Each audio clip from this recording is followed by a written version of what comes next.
Добрый день, мои дорогие! Добро пожаловать ко мне на кухню! Сегодня буду готовить торт «Трухлявый пень», который в некоторых странах, как это ни странно, считается традиционным новогодним тортом. Обычно такой торт украшают мхом, грибами, а у меня на пне поселились забавные милые ежики, которых я слепила из остатков крема и крошки печенья. Для теста нам понадобится 375 граммов муки, 360 граммов сахара, хотя я готовила этот бисквит и с меньшим количеством сахара, поэтому в рецептуре укажу 200-360, а вы положите по вкусу. 250 мл растительного масла, 6 средних куриных яиц, 125 мл воды, 20 граммов какао-порошка, 15 граммов разрыхлителя для теста, щепотка соли и несколько капель ванильной эссенции, либо пакетик ванильного сахара 8 граммов.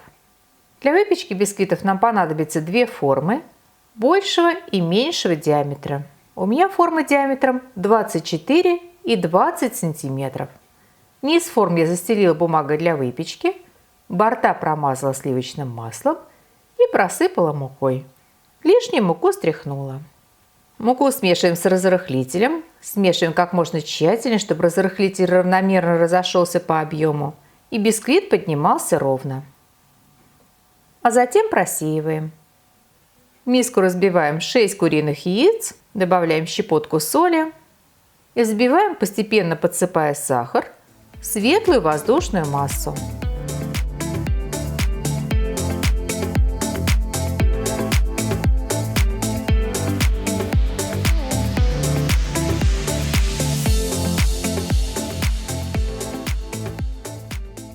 Добавляем несколько капель ванильной эссенции. В несколько приемов вливаем растительное масло. Растительное масло нужно взять рафинированное, дезодорированное, то есть без вкуса и запаха. Воду подогреваем до очень горячего и в несколько приемов вводим в тесто.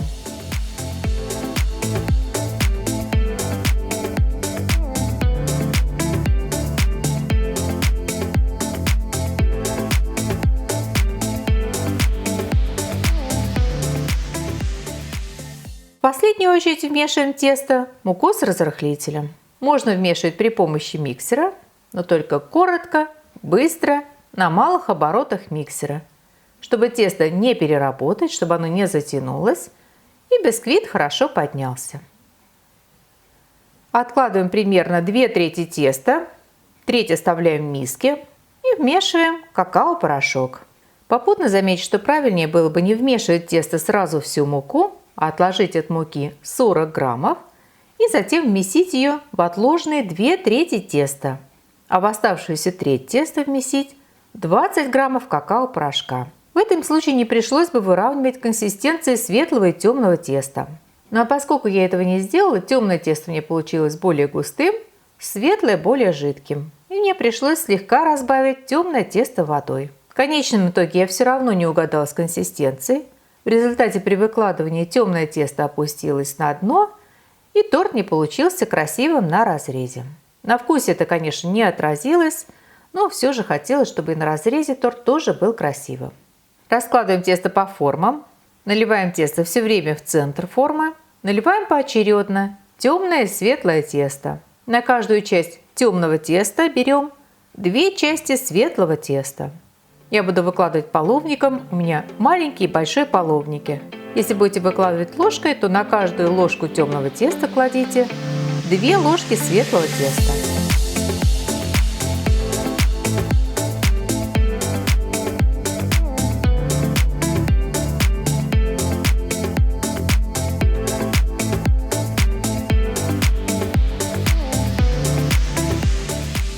Форму можно аккуратно постучать по столу, чтобы тесто легло ровно. Выпекаем бисквиты предварительно разогретой до 180 градусов Цельсия духовке. Противень я ставила на средний уровень. Нагрев вверх-вниз. Пекутся бисквиты в среднем 40-50 минут, хотя здесь многое будет зависеть от толщины теста и от диаметра формы. И вполне может получиться так, что один из бисквитов испечется раньше. Готовность определяем либо легким надавливанием пальцем на середину, палец не должен проваливаться, либо при помощи деревянной палочки. Из центра бисквита она должна выходить чистой без следов теста. Свежеиспеченные бисквиты прямо в форме ставим на решетку, даем подостыть, затем аккуратно снимаем форму, возвращаем бисквиты на решетку и даем полностью остыть. Бисквиты я пекла накануне вечером. Когда они полностью остыли, я их завернула в пищевую пленку и положила в холодильник. Утром достала из холодильника и продолжила приготовление торта. У маленького бисквита срезаем шапочку. И, как видите, в разрезе он получился очень похожим на срез дерева. Таким, каким я и планировала, будет бисквит. Шапочку откладываем, а бисквит разрезаем пополам. А вот здесь уже в разрезе видны огрехи. В первую очередь это из-за того, что тесто было разной консистенции. Кладем маленький бисквит сверху большого бисквита и определяем, на какой высоте нам нужно срезать у бисквита шапочку. Срезаем. И затем бисквит разрезаем на 2 или 3 коржа, в зависимости от его высоты. И как видите, со слоями здесь та же история, что и у маленького бисквита.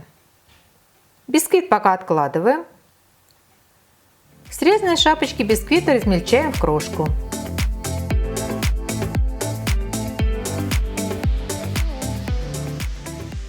Для крема нужно будет заранее приготовить основу. Для этого нам понадобится 200 граммов темного шоколада и 200 мл жирных сливок.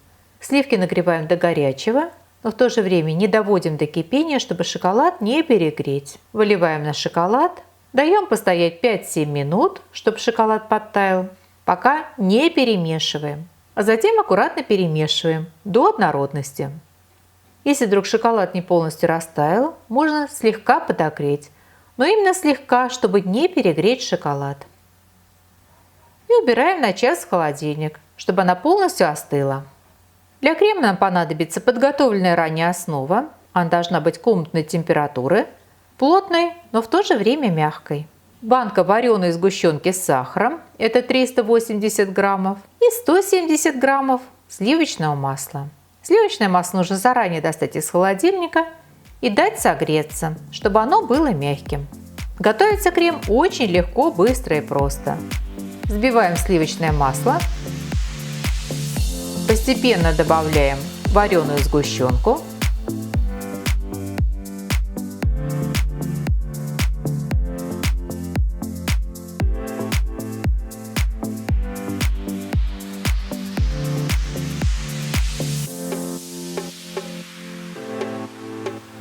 И затем постепенно добавляем ганаш.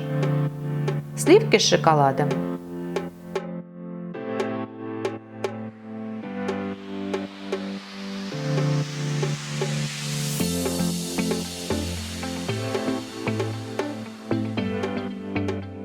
В результате получается вот такой очень вкусный, очень шоколадный, мягкий, но в то же время довольно плотный крем.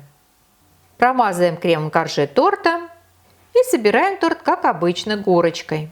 И попутно по поводу пропитки коржей. Я их дополнительно пропитывать не буду, поскольку в составе теста много растительного масла. И, на мой взгляд, торт и так получается сочным.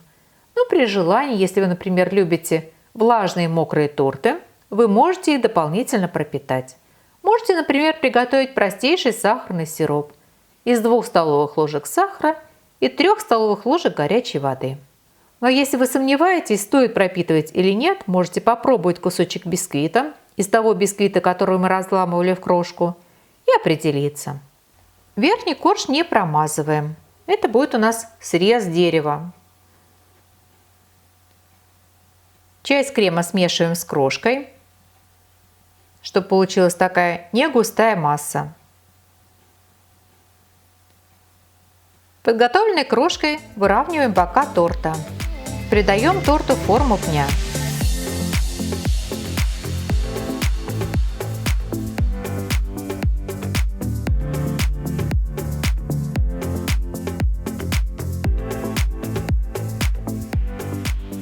Убираем торт на некоторое время в холодильник, чтобы он охладился и крошковое покрытие стало плотным. А мы тем временем сделаем кору для нашего пня. Для коры нам понадобится сложенная в 2 слоя фольга. Я ее слегка помяла и сделаю вот такие продольные замины. Мне понадобится 2 полоски бумаги для выпечки. Нам понадобится 100 граммов темного шоколада. Шоколад растапливаем. По правилам шоколад нужно не просто растопить, его нужно еще и темперировать. Я, как правило, ленюсь это делать, поэтому его просто очень аккуратно растапливаю в микроволновой печи. Наносим шоколад широкой полоской на бумагу для выпечки. Накрываем фольгой, еще одним листом бумаги для выпечки и сворачиваем в нетугой рулон. И в таком виде даем полностью остыть. Можно положить на некоторое время в холодильник, можно оставить на рабочем столе. Затем разворачиваем и аккуратно отделяем фольгу. В результате получаются вот такие кусочки шоколада, которые, на мой взгляд, очень напоминают кору дерева. Достаем торт из холодильника. Верхнее крошковое покрытие должно остыть и уплотниться. Промазываем торт оставленным кремом и украшаем корой.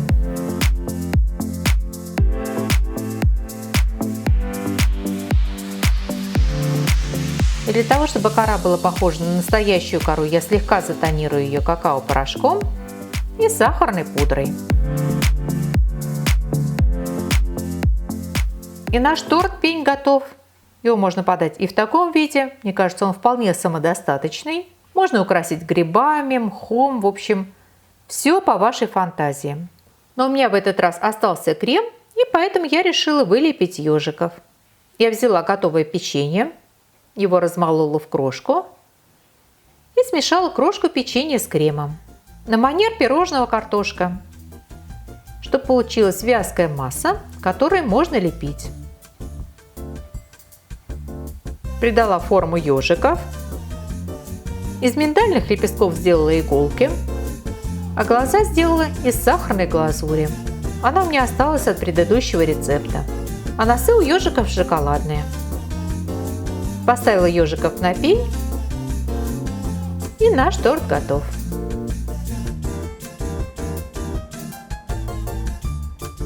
Итак, наш торт готов, и мне остается пожелать вам приятного чаепития. Приготовьте, попробуйте. Очень надеюсь, что он вам тоже понравится. Спасибо, что были со мной, смотрели видео, и всего вам самого-самого доброго. До новых встреч, до новых видео.